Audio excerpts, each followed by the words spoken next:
we are. It's February 4th, 2019. Is it? No, it's February 2nd. It's the 4th. It's 4th. Excuse me. Because I have to mix and upload this one. Sorry. So, it is episode 121 of the Scary Dad podcast. And we're actually on location tonight. Scary Dad himself is quite heavily armed because of the carcass we found on the trail on the way out here. We are in Fred, Texas, or just outside of Fred, Texas. Just about. With my brother-in-law, Colin. Hello. Who owns the land. And we've got if you hear the noise in the background, we've got a lantern and a fire that's trying to get built. And we've got some cold that's trying to come down on us, even though it hasn't quite hit us yet. So we're going to talk about campfire tales. You know, just kind of the cool stuff that we did today, stuff we might do tomorrow, stuff we might see up the trail if we go take a look. It is February 4th, so with even though we're out here, I brought him with me, Mr. Gomez. First, the old business. All right, February 4th is actually midwinter. It is the middle of the winter in the northern hemisphere, and it's midsummer in the southern hemisphere. So we're halfway through. All those people with their winter vortex, with their toilets freezing and popping and all kinds of crazy shit, it's only halfway through. December 21st is the pinnacle of, like, the shortest day, right? So it only gets warmer and longer days from then, right? December 21st, I think, is the first day of winter in the southern.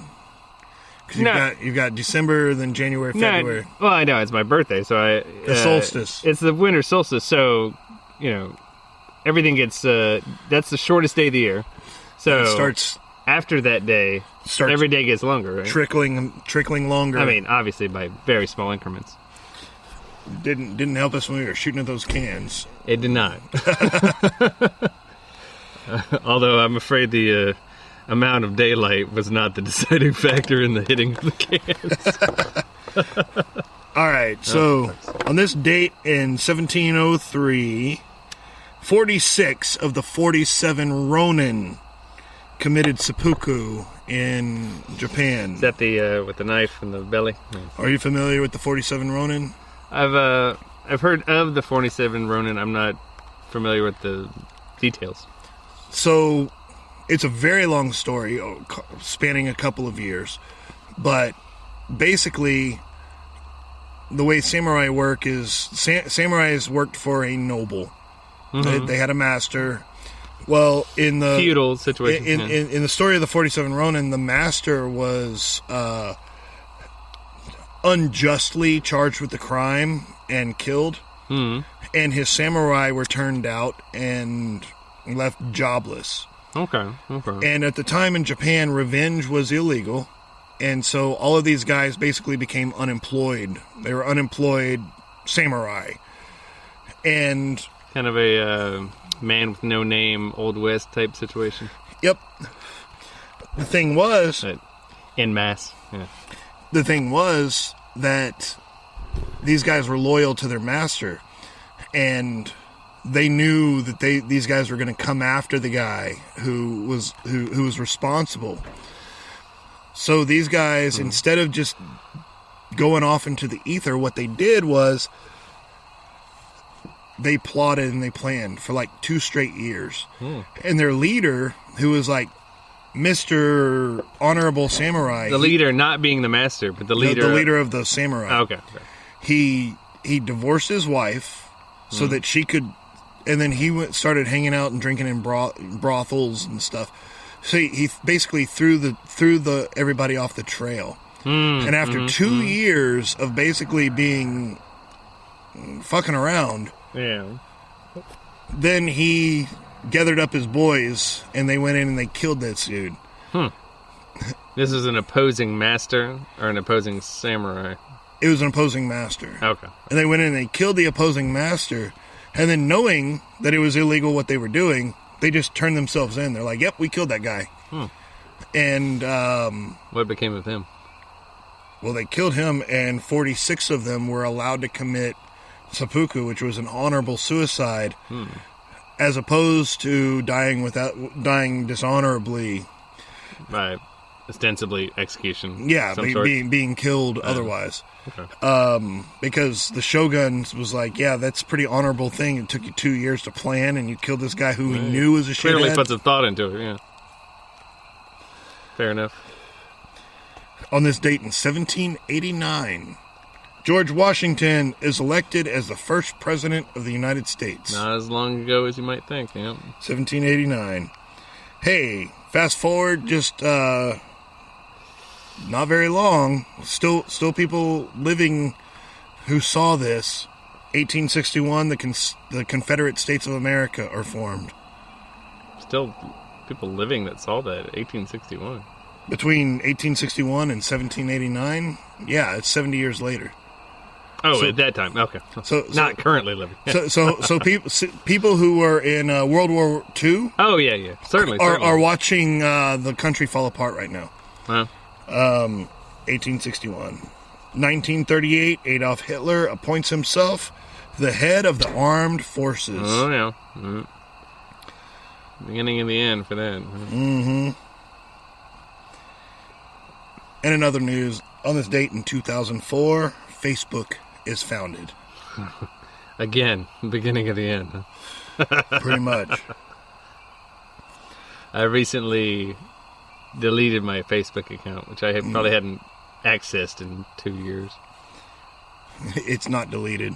I know. If you Google the word Facebook, your account's going to pop up and be like, where you at? Well, no, they said, so I put in to delete it, or delete my account. They said, all right, if you try and log in within a month, then it's going to be automatically reactivated.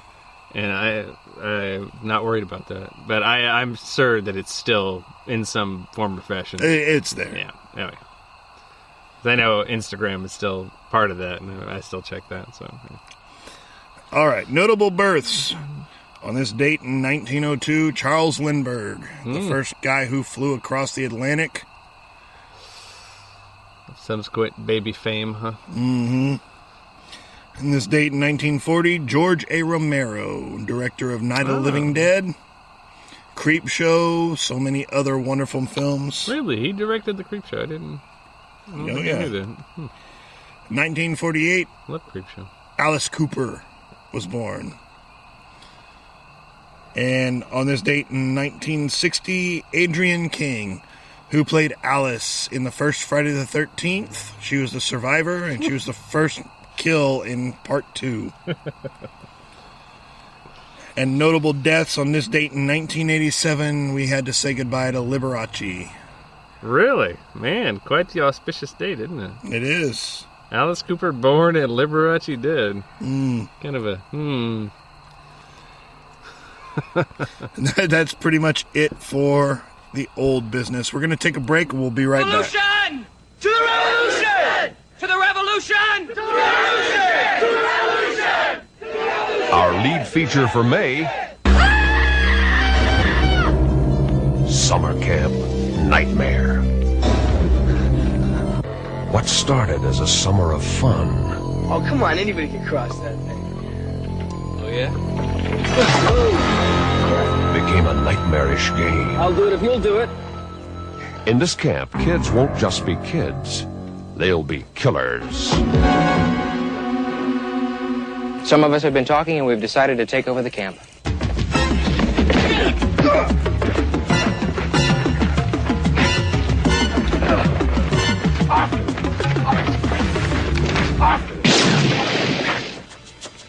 From now on, you do exactly as I say.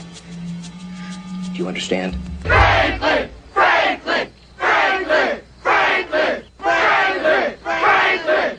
Here is the latest decree of the Supreme Revolutionary Committee. Controlled by the deadliest one of them all, a maniacal leader. Yes, sir, General Riley. His punishment is to cross the rope bridge.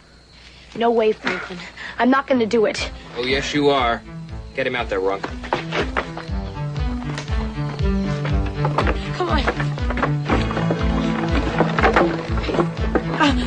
Come on. And Hand over hand, Donald. We're gonna fall. Please, Ron, we're gonna fall. Okay, then it's party time at Camp North Pines tonight. A leader who gave them what they thought they wanted.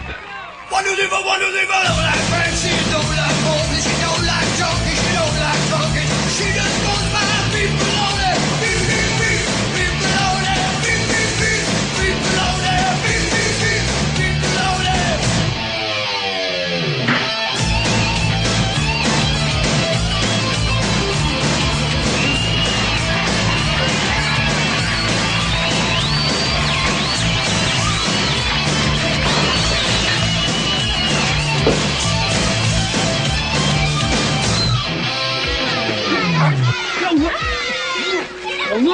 Dim on. We're having a real live revolution with guns and knives and boys and girls sleeping together and everything. It's the best camp ever. Love, Edith. It's a camp where no one is in control. Ow, you're hurting me. You...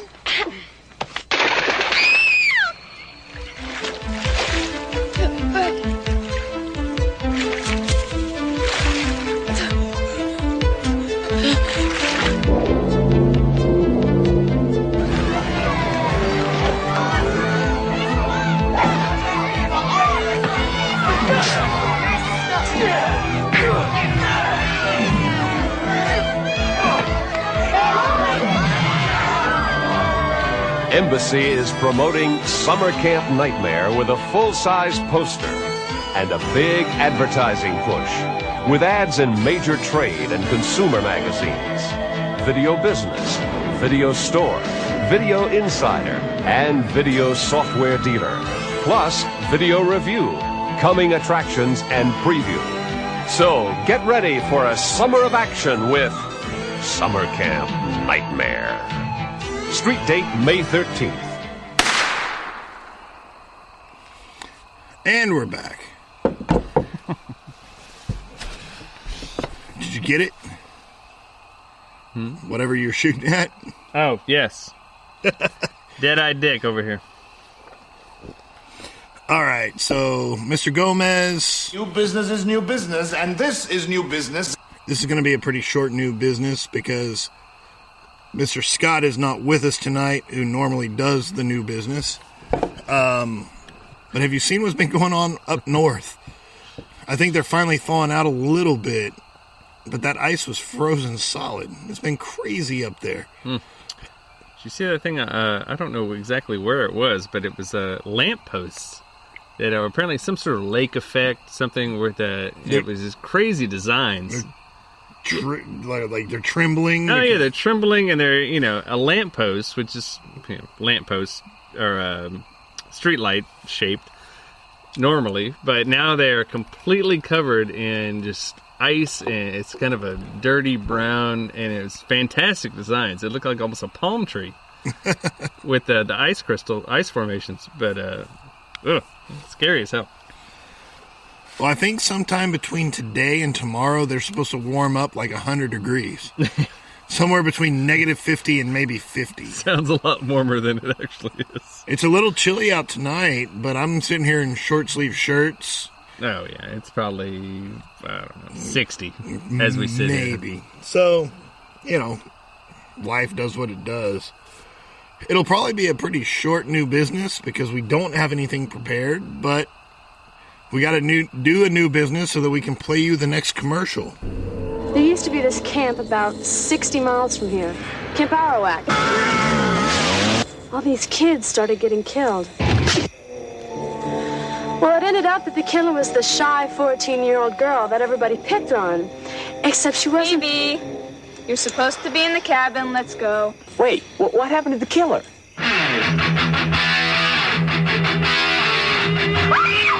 Whatever happened to the good kids in the world? Oh, don't talk like that, Uncle John. There's lots of good kids. We just have to weed out the bad. Remember, ladies, nice girls don't have to show it off. Where's Phoebe? I had to send her home. I found her doing things with the boys last night that she had no business doing. I know the rest of you are nice young ladies and you won't get into any trouble. Let this be a lesson to you.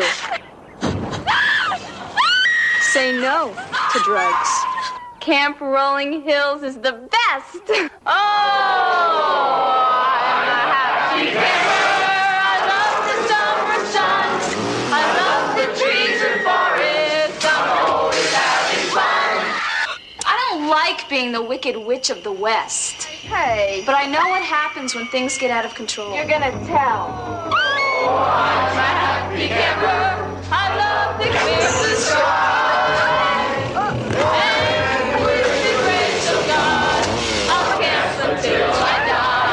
Good night, campers.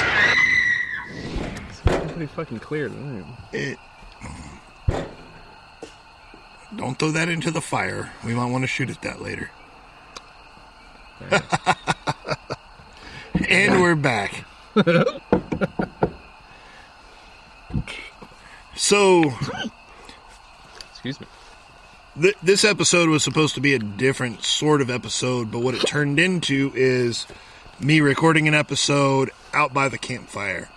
So, with so many cool horror movies occurring in the middle of the night, with slashers slashing and things burning, we're going to talk about campfire tales, ghost stories, and general campfire lore. So let's help me out. What did we stumble upon when we first got here, bro? When we first got here tonight, so one of the first things we ran into tonight. So whenever we get it to the property here, I like to do a walk, just a walk down or walk through, one might say.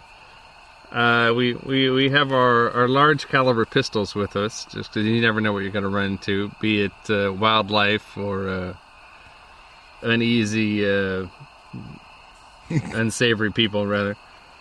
Anyway, so we walked down about 30 yards, 50 yards from the truck, and what do we see? We smelled it right off the bat, a very pungent odor. And sure enough, there's I would guess when it was alive, it would be about maybe an 80-pound hog, I would estimate. What do you think it weighs now? I think now it weighs about 10 pounds. With all the viscera and so forth. Mostly bones. It's been picked pretty clean. It's been picked pretty clean, but still a little soft tissue left. Tiny bit. Mostly the gooey variety. It's pretty nasty. Pretty nasty. I think in a couple more weeks it'll be odorless. Right? Today was not the case. Not odorless today.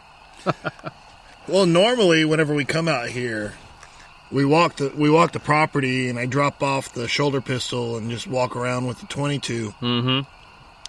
I've had the shoulder pistol on all day because who knows whenever you turn a corner. That such was the evidence of why you should keep it on you. Certainly. So yeah, we're out here on the campsite. We got some little bit of blood and guts, a little bit of bones. Those bones have been picked clean.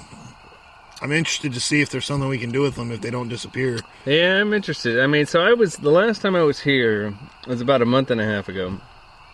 And so I'm going to guess that carcass is a month old. Let's say a month old. So it is something interesting to see, as far as day one to, now, the rate of decomposition. Because clearly it was not touched. It was killed and died where it lay and left where it lay. But the top of its skull was gone. Yeah, it's interesting. It looked like the bottom of the jaw was about 6 feet away from the rest of the carcass. I suspect it was kicked at some point. Probably so. Seeing as the next door neighbors are about 50 yards away, and I seriously suspect those are the ones that killed it. Baited it and killed it. That's probably what happened. Well, you'll have some bones to decorate your house with. Take it home, make a wind chime. You do the whole a ribcage wind chime. That's maybe not at home. Out here, it would be perfect. Give the buzzers and the ants a little chance to do their thing, and That's then you not can a just bad idea. We'll have some sort of tie them together with some fishing line and just kind of hang them. So they're like click, click, click, click, click. People come some down sort here. Of bone collector style your wind chime. your no trespassing signs that people ignore.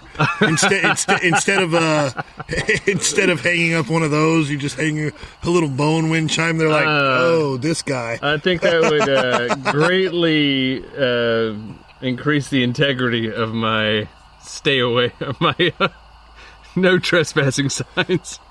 So, let's talk about the place that I think I want to move into, that we went to today to get some extra beer. We pull up on this place. It's about 1.5 miles from where we are now. Normally, whenever we pull out onto the road, we take a right or a left. I don't know. We take a left. We've gone to the left a few times, and that's in. If you go to the left, it's into a dry county. If you go into the right, it's into a separate non-dry county, which is obviously preferable. So both of us carrying our weapons and not really paying attention, and open carry is standard in Texas, so unless they have a sign on it, but liquor stores for the most part have that sign, and we're like, hey. As a matter of fact, I've been told, I've been there to this particular liquor store before, and I was carrying, and obviously I'm sure you'll get to the point that they sell weapons in this particular store. I've been saying, why are you carrying that pistol?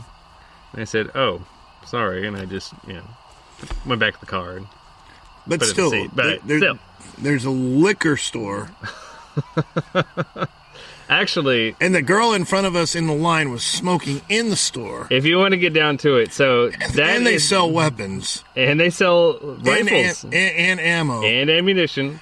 And I thought, man, I could probably just pull up a cot and move in here. This is the coolest thing I've ever seen. It's funny, that liquor store, that convenience store which we're in, is divided until that store, and there's a liquor store next door, which is divided by about a 1/4-inch thick piece of plywood. The liquor store is next door. The convenience store is that one. I suspect it's right on the edge of legality. It's still pretty freaking awesome. No, it's cool as hell, though. Don't get me wrong. The girl in front of us, she's like, what you up to today? She's like, I got to go home and take care of one of my dogs. The clerk knows every single person by name and their whole story. It's great. It was a classic country store. I mean, I'm surprised there wasn't some sort of potbelly stove involved. So, what is the scariest thing that's ever happened to you? Not necessarily here, but like out in the woods. What's something that just got you? You're like, holy shit, this just happened. I can't believe this. That's a good question. It was probably out here. Most of my that I remember wood stories are out here.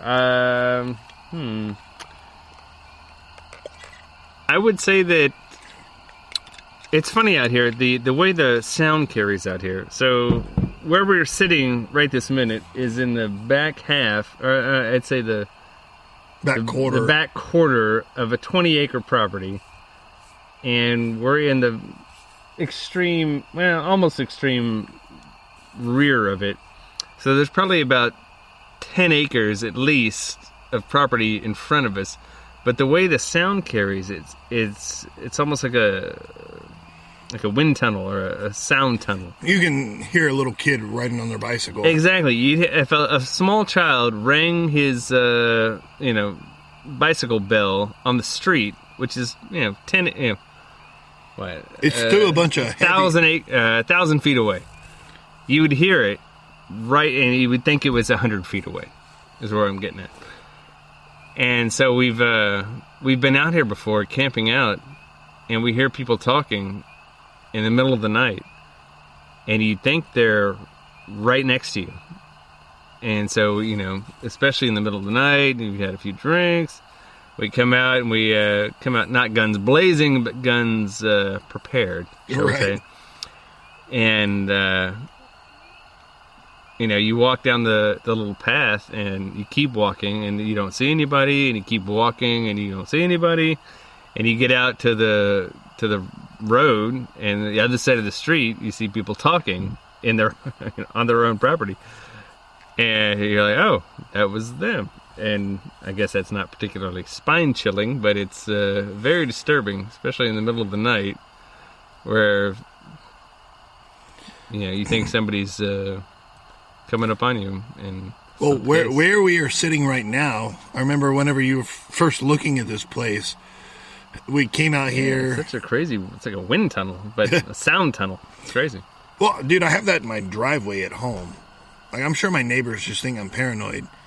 Because, like, I'll be standing in my garage, and I'll look around. It's like, you're like, wait, who said that? Like, I'll look across the street, and like, oh, they're in their garage, way over there. Yeah. But, like, it carries. Freaks you out. I remember the first time we ever came out here before you bought it, we were checking it out, and we were both kind of, like, judging if and whether or not we should be carrying weapons, because... Yeah, it's not our property, and we're just taking a look. Yeah. Like, I don't technically own this yet, so yeah. But screw it. So we were walking around. I remember the first time we walked up the trail. We're walking up the trail, just like like looking around. Like, oh, there's some brush. Hey, there's some trees. Hey, there's a creek. And I remember coming up and being like, hey. We got to be careful because there might be hobos in a hovel. We turn the corner, and there's this giant pile of trash. Oh, yeah. There's like a collapsed house that has since been burnt and buried. And it like, but turning the corner on that was just like... this is exactly what I'm talking about. Yeah, if you didn't know better, you'd think there was a hobo camp here, basically. It was crazy. Now, which is, plausible, really. Hey, yeah, it could be.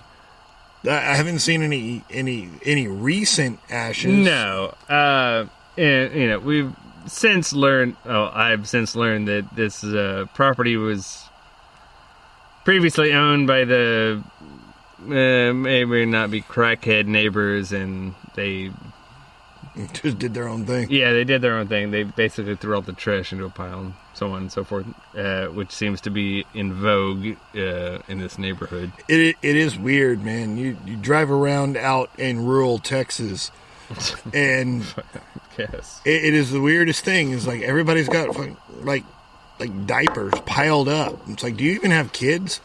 How many kids do you have that you have like a 6-foot pile of diapers in your front yard? It is fucking unreal how people out here just say, you know what? We have all this amount of trash. Instead of just putting it in a trash can, I know trash gets picked up out here. I've seen, county, the same as it's your house. Trash cans, they get picked up by county trash pickup. But no, we're just going to pile this in the front yard. We're done with this egg carton. Instead of putting it in the trash can, I'm just going to throw this in the front yard about 6 feet from the front door. And that's where that goes. And that's where it's going to be for the next year until it degrades. And it doesn't get burnt. So whenever Unbelievable. It is kind of weird coming out here, and that's why I am fully heavily armed every single time I come out here. Is because you don't know what's your ass out here. You don't know what's going to come up that trail. It could be a hog. It could be a person. You don't know. Mm-hmm. It could be a person looking for a pile to throw some diapers in, and they're like, "Where's my pile at?" It could be a person looking for a hog, or it could be a person wearing a diaper. It could be a hog wearing a diaper. You never know. Dude, that's probably pretty unlikely, but you never know.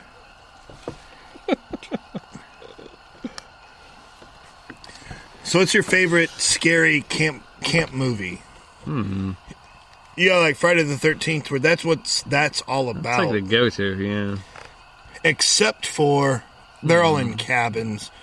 That's like camp. I guess what's the most recent one? It's like a cabin in the woods.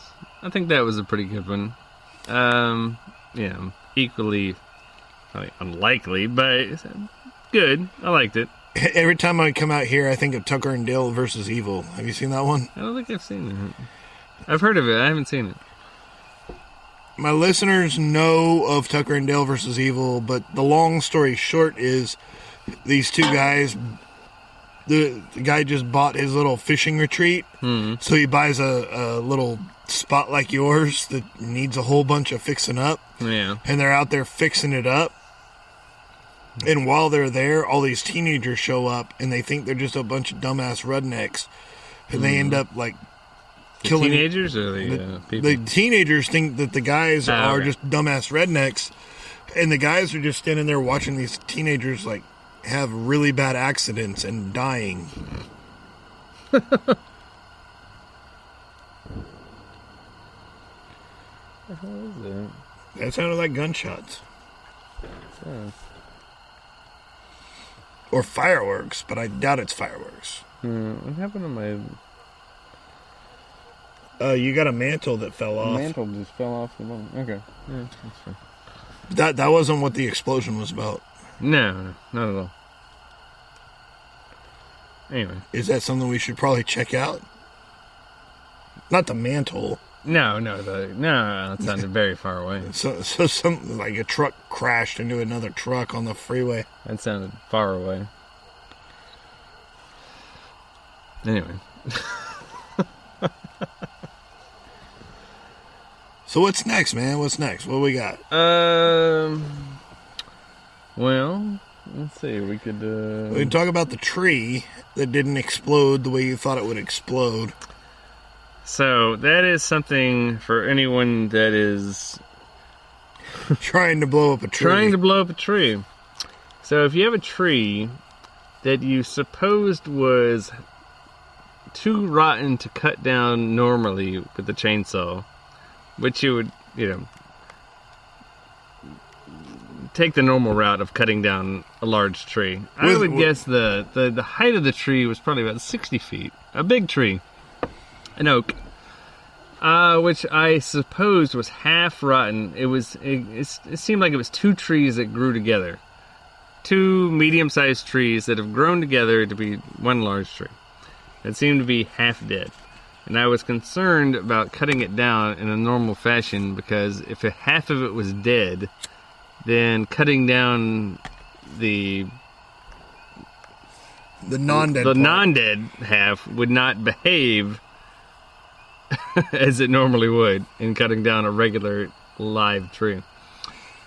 So we proceeded to carve a cavity into the middle of the tree and pack it with explosives.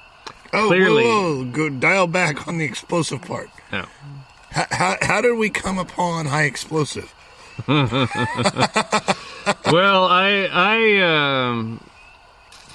So I am. Because if I'm on a list now, yeah, I'm definitely on the list. We're gonna have this. We're gonna have this conversation. So that the FBI who's listening to us now will know. Mr. FBI man, me, Colin White, put together completely legal components into a clearly non-explosive, as it turned out. Hey, there wasn't a whole lot left of that. No, there was very little material left at the end of it, but I think it was non-successful to begin with. Anyway, long story short, so I bought some of that tannerite that you can buy at Academy and put it in there, and I thought that the tree was a lot more rotten than it was. And we put it in there, we dug a hole in the tree, we packed it full of this tannerite, I shot it from a distance away. It did very little. It did nothing. Surprisingly little. It knocked a little bit of bark off. It knocked some bark off. It was very disappointing. I was personally devastated. I was a little concerned coming out here because I was like, dude, if you got high explosive, my high explosive turned out to be low explosive, very low, very short explosive. That's what I had. We even pulled the truck over there. No. We pulled the truck around so we could It took us like 3 hours. I took the shot behind the truck, and it was. And you shot it. It did make the noise. It did make. It made a medium and a very unsatisfying noise. It made a noise, and we were like, "Oh, ain't nothing happening." No, it was like a. It was like a quiet fart noise. Is basically what happened. Anyway, so in the long run, as is usually the case, manual effort was needed and was successful. And at the end of the day, that tree was still really, really alive. Yes, it was much. The tree was much more alive than I thought it was. Although I believe that it would have died, so it wasn't unnecessarily cut down. Rather, the beetle borers were in there. There was some gigantic beetles in that thing. I mean, they're like 2 inches long. So, at the end of the day, the tree is down, and we will reap the rewards of both firewood and some fantastic hardwood oak chunks. Speaking of which, our fire is dying. Yeah, we need to get on top of that. This was a really off the rails sort of podcast, but we've done this before. But hey, man, at the end of the day, fuck it. That's what we're here for, right? Hey. It's what we do. Yeah. Take a whiskey shot. You can imagine my thumbs poking out right now. They're out. Give me that. I'm taking a shot of whiskey before we sign off.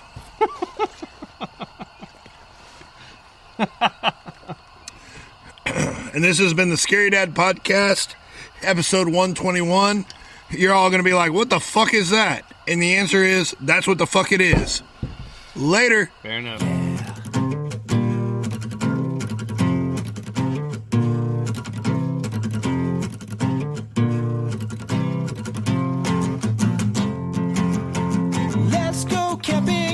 Sounds fun. I'm the 1987 camping champion, but I don't have a car and I can't pay for gas. I'm allergic to water, sun, and tents and grass, but we could have some fun. So let's go camping, everyone. Cause I'm kinda like MacGyver, if you know what I mean. I could make you a compass from a yellow jelly bean. If you hand me a pile of leaves, I can make a life-size replica of Keanu Reeves. And he can talk and he can walk, but he can't have food because he did not chip in, and that's extremely rude. But if he's really nice, we might give him a cup of rice. Camping, oh camping, C-A-M-P-I-N-G. A huge-ass grizzly bear just winked at me. Camping, oh camping, C-A-M-P-I-N-G. I'm not sure exactly what that was supposed to mean, but it's probably not good.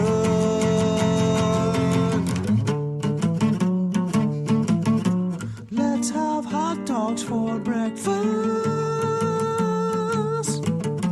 Let's have hot dogs for lunch too. Let's have hot dogs for dinner. All we brought were hot dogs to eat. How come somebody didn't think to bring a different type of meat?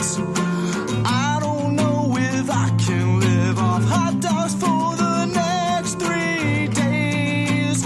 No way. No way. No fucking way.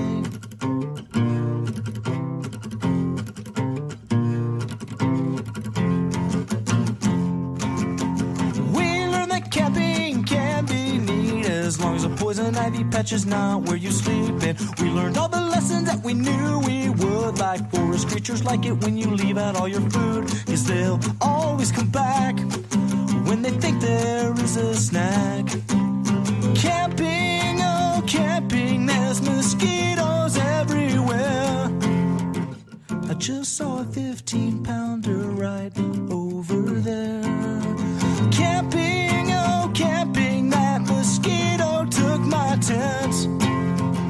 He said he'd lease it back to me if I pay rent. Camping, oh camping.